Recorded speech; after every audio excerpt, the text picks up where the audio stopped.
Okay. Hi, my name is Ray Regan, and this is going to be a video on the preparation for a colonoscopy. The day before, my grandson Nathan Drake is helping me out here. I want to introduce him. Nathan.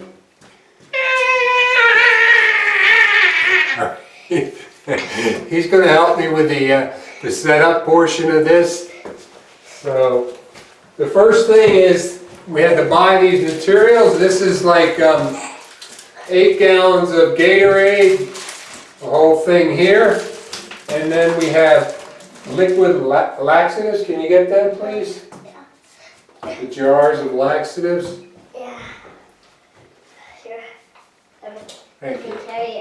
This This is the primary. You take it at 6 p.m. tonight. primary colors, like same primary colors. And this is the one I have to get up at 3 a.m. this morning to do. And then we have the tablets, Nathan, and the papers, and the picture.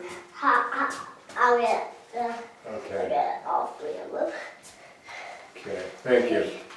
This is the colon diagram. That's the picture for mixing. Yeah. This is the detailed instructions from the doctor, step by step, on how to do this procedure. These are tiny pills. This is the beginning. At 4 p.m. this afternoon, I take 4 of these. And then at 6, we start the main event. So Nathan, you want to show that to the camera, the label? That's enough plunger work. Now take the label so you can read it. Put that up so they can read it. Now, look at the screen and make sure you. It doesn't really matter. It's all right.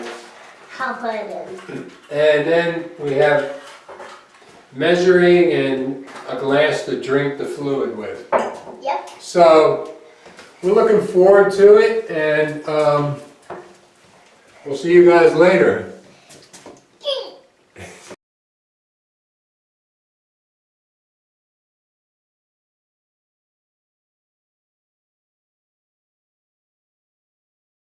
You have this liquid at 6 p.m. with 64 ounces of Gatorade.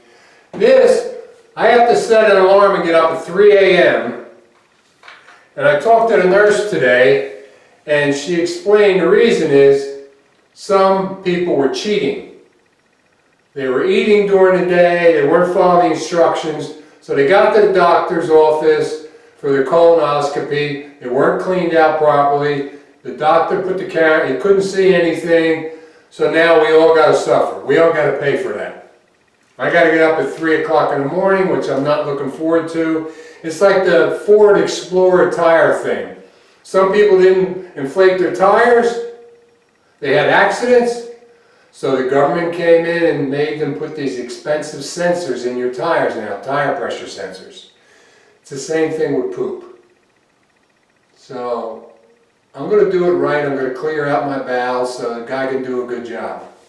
One of the risks that I'm concerned with, I'm going to ask the doctor about, is the potential for perforating the colon with this instrument, the camera and the light, going through the wall of the, and then I imagine you have to have surgery, and then who knows what will happen. Now the small intestines is small and it's 20 foot long. So I never heard of scoping that out. I imagine they have to take it out of your body and stretch it out, and in order to examine it properly. And I never heard of like small intestine cancer. This is a small, I don't know if you can see it. This is right here is the whole picture. Your stomach, the large intestines surrounding the small intestines. Over here in the large diagram is the large intestines, the small intestines inside, and then down here is the exit, or the entrance and the exit, the rectum.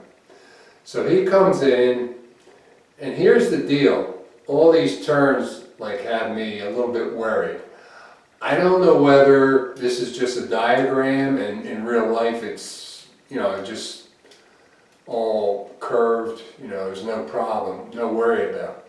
But here, you got a sharp turn here, and then you get up to the top over here, and this puppy is like really tight. I don't see how it can bend. Then you go over here and you got a 90-degreer. So all these things are, I'm going to talk to the doctor about tomorrow and just make sure he's sensitive, and I hope he's in a good mood, and he's not flighty. So I don't know. So that's about it for theory. Next, in about a half hour, I'll turn on the camera and I have to take 4 laxative tablets. That's at 4 o'clock.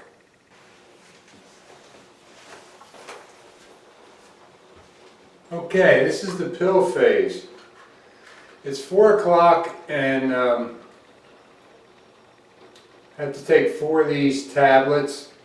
This is the first step according to the instructions from the doctor. So I have 4 of them here already taken out. So I'll pop these in and flush them down with a little bit of ginger tea that I made. Now all I had today was black coffee, more than I should have, and a bouillon cube, chicken bouillon cube. That's all you're allowed is clear liquids. Now this first phase, this is a laxative. It's an overnight type, but it's I think it's generic brand. It's gentle, predictable, overnight relief. But it's going to happen today. Maybe this works overnight too, I don't. So the next phase is, I'll see you at 6 p.m. Now it's 4 in the afternoon, 6 p.m. for the start to take the liquid laxatives. And I'll have that all mixed up first, so we can just go right into pouring.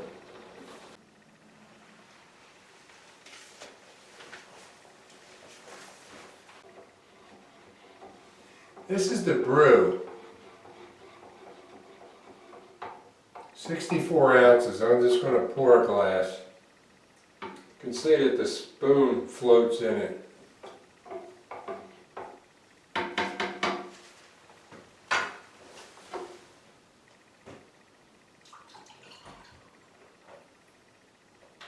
How's the flow going, huh? I'm just starting.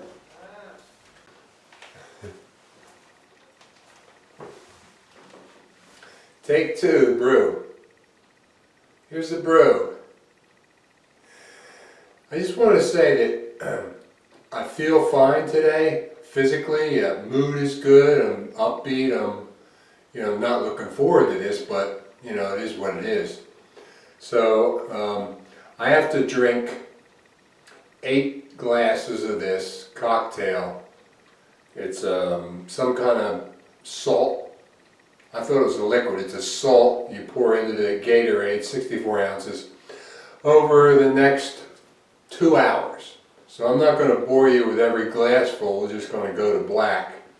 But I'll let you know of any changes physically. Did I mention? Wait a minute. Take 3. This is the cocktail right here. I have to drink 1 of these every 15 minutes. My phone's ringing, sorry. Every 15 minutes for the next 2+ hours, 2¼ hours or whatever it takes. And, wow, this is annoying.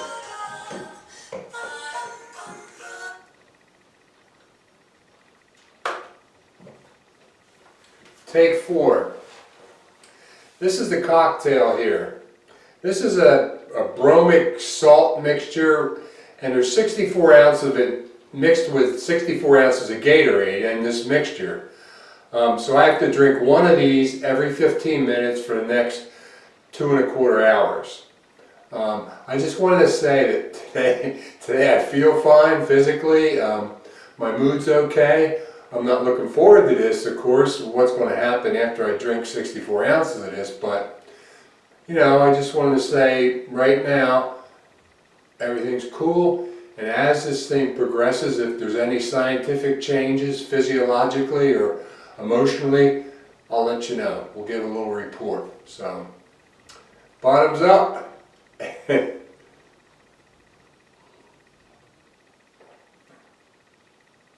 It's really not too bad. Tastes like Gatorade, you know, just, I kept it warm, so.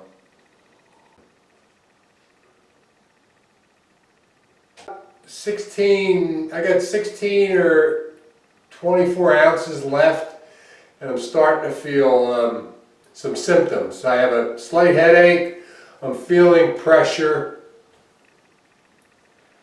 I don't think I'm going to make it through, so I don't want to put you through on some unnecessary audio sounds, so I'm going to cut her. Wow. I feel like I'm being held hostage by the commode. Not too bad. It's no big deal. You can do it.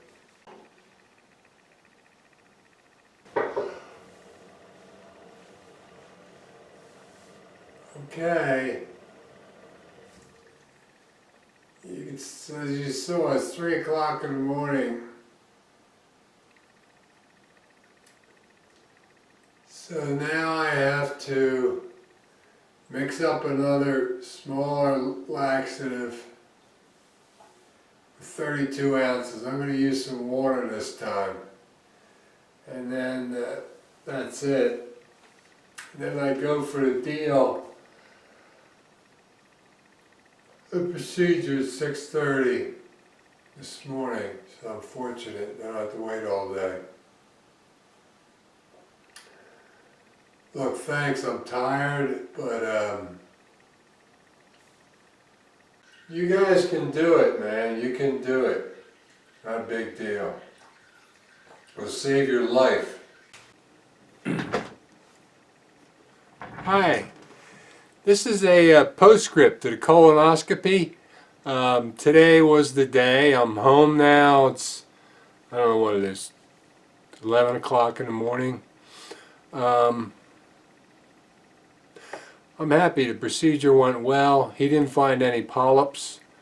There's a little denticular something in there, which I had before. And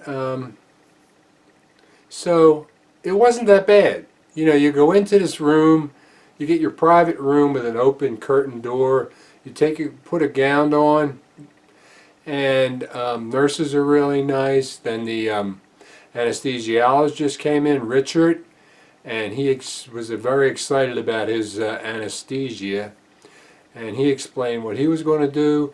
And Dr. Myers came in, we chatted a little bit. I expressed my concern with perforating the colon. He said, don't worry about it. We went over the chart a little bit and had a few laughs, and it was good. And then you go out for the procedure, you're unconscious, and then afterwards you're a little bit, it's kind of woozy, kind of nice. You're in the recovery room, and you wait there, drink a little bit of juice, and then Dr. Myers came back in, we talked, he told me about the results, he was pleased. I asked him about Richard, you know, the fact that he was so excited with the drugs he administered. I was curious whether he used them recreationally, and he just laughed. And so it was a lot of fun, and I just want to report back and say there's nothing to be afraid of. If you need to have one of these or have one again, it's not a big deal. It's like anything. It's all in how you approach it, your attitude mentally. So thanks for being here, and I'll see you later.